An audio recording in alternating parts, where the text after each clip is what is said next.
Let's take a look at what happened with Tesla today. There's lots of stuff to talk about. So we closed down $24.56. That's 6.08%. Closed at 379.28. Post market, we are losing almost $2. So let's take a look at what this means on the chart. Without looking at the chart, we don't have any context. So lots of stuff to talk about. Okay. Recently, we were into this bullish channel right here.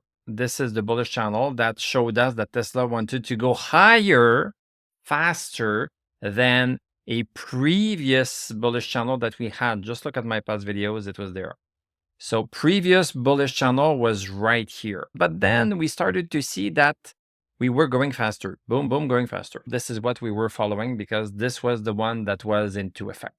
It stopped being into effect on December 30th because we came outside of it. Then we said, okay, then this bullish channel is no longer into effect. Right now, we are going sideways. We are into a congestion zone. We are going sideways. And the support is at 415.47. The top is at 484.13, blah, blah, blah. Remember that? Remember that?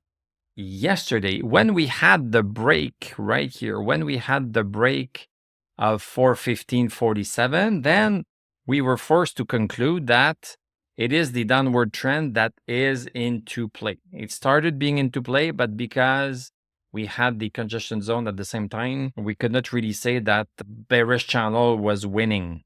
Because of what happened 2 days ago, then we knew that the bearish channel was now winning. So right now, this is the bearish channel that we are in. This is the bearish channel that we are in. We are supposed to be zigzagging into it until we stop and until we break that resistance. And breaking that resistance is going to make us conclude that we are no longer into this bullish channel. So it's pretty easy. We are into a channel until we're not.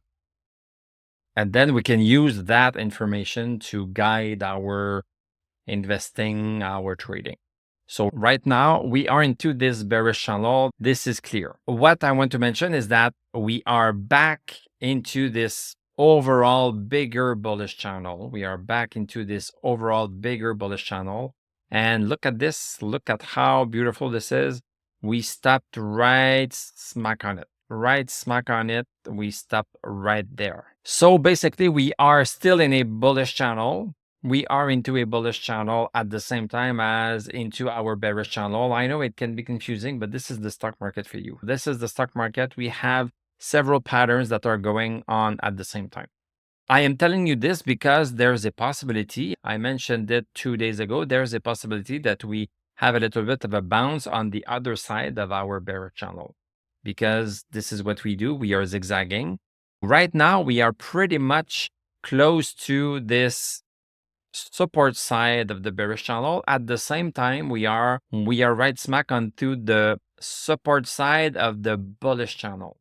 So it makes sense that we could be getting, I don't know, but we could be getting a little bit of a bounce on it. So just know that. This is what needs to be taken into consideration. Let's take a look at the 1 hour chart to understand a little bit better. Yeah, this is the first candle of the day. So we gapped down today, went sideways, and look at how perfectly for now, for the last 4 hours, we are moving and following exactly on that support. Exactly on that support. Right now, I would not short this that much. Tesla often moves with gaps, so it's not giving us much time to do something about it. The shorting opportunity could have been after we closed below 415.47, but I was going against that because we had the production and delivery numbers that were going to come out today. So it was a risky short because with great numbers, things could have turned around. And as a matter of fact, we had the delivery numbers. Tesla produced 459K cars and deliveries 495. So below 460 and below 500. And last quarter, we produced 469. So Tesla has produced less cars, but delivered more cars. So we have many articles mentioning that Tesla did not meet expectations in its first major data point of the new year. The consensus was 498,000 deliveries. So yes, it's only a few thousands off. It is what it is. This is having an impact on Tesla stock. But because we are back to a support right here, as I mentioned, I would not be surprised that we start going a little bit higher. If we break that support, then we still have another support, which is a horizontal one at 360.65. I would personally hope that Tesla goes back to 360.65, consolidates at that point, right here, consolidates, and then start moving a little bit later on in January again. This is my wish. If you want to play it a little bit tight, you can play it on the 1 hour chart. If we start breaking 388.73. So 388.73 is going to mean that we should be going a little bit higher. Of course, wait for stochastic over 60. This could be a nice play right here. A nice play. You could enter at 390 and then have a target of 420 something, depending on how fast we are reaching this. And I would put a stop loss below 370. In terms of indicators on the 1 hour chart, everything is in the tank, of course, and RSI is even oversold. So maybe this is what is going to show us a little bit of a move up along with the support that we are seeing. On the daily chart, all of the indicators are now starting to turn red except DMI. But RSI is turning red. What is not helping is the VIX. Not too bad, the VIX, not too bad, but getting closer and closer to 18. 18, 19, 20 is when things are starting to feel not so good. VIX is up by 0.58 today. This is always a concern until we start going a little bit lower. Bonds were falling a little bit, but they have found support at 4.5%. They don't seem to want to go lower than that, so they might be recovering and going higher again. That would not be so nice. Let's take a look at our stock indices. So stock indices right smack on supports. We have no resolution.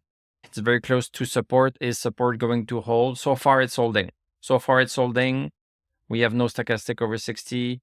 We have all of our indicators that are negatives. We don't see any intentions of any move up yet, but it's not falling further down. S&P 500, we have just lost, we are outside of this bullish channel right now, but we are still above support at 58.53.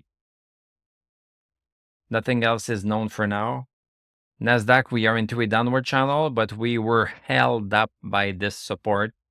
Right now, we have broken outside of that support officially. This could mean that we could expect further move down. It's not a super big break, can close below, but it's still a close below. And if we take a look at the rest of the market, so it's still overall red. Nvidia's doing pretty good. Meta's doing pretty good. Aside from that, it's pretty much lukewarm. I am working on a new course. I had a course last summer and also last fall, and I am preparing a new course in February where we are going to look at how you can draw trend lines that predict future stock movement, and also look in detail at my strategies I have been doing on this channel for the past 3 years. Make sure you write your email down in the description below to get a 10% discount for this course. Thank you very much for watching. Thank you for liking, commenting, subscribing. If you like what I do, you can become a YouTube member. Click on my TradingView affiliate link. I'm going to wish you a great evening. We are going to talk tomorrow, and I'm going to tell you à la prochaine.